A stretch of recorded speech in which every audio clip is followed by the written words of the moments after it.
ये देखिए, ये हम लोगों का नुनमटी का ब्रिज है, नुनमटी नारंगी का।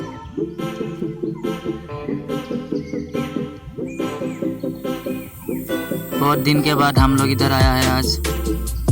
ऐसे तो हम लोग रोज़ नहीं आता है, फिलहाल आज हम लोग टायर चेंज करने के लिए आए थे मेरे भैया का, इसलिए आज आना पड़ा इधर। तो चलिए अभी वीडियो को आप लोग देखते रहिए, हम लोग जा रहे हैं अभी। भाई लोग वीडियो को स्किप मत करिए, लास्ट तक देखते रहिए।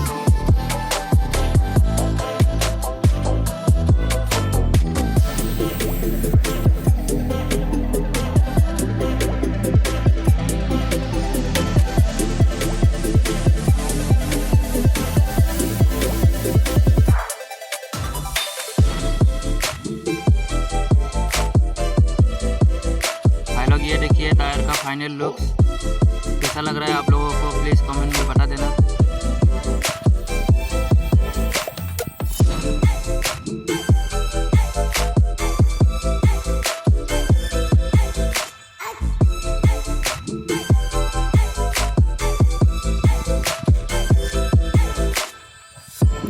अभी हम लोग जिधर है उधर का व्यू देखिए भाई।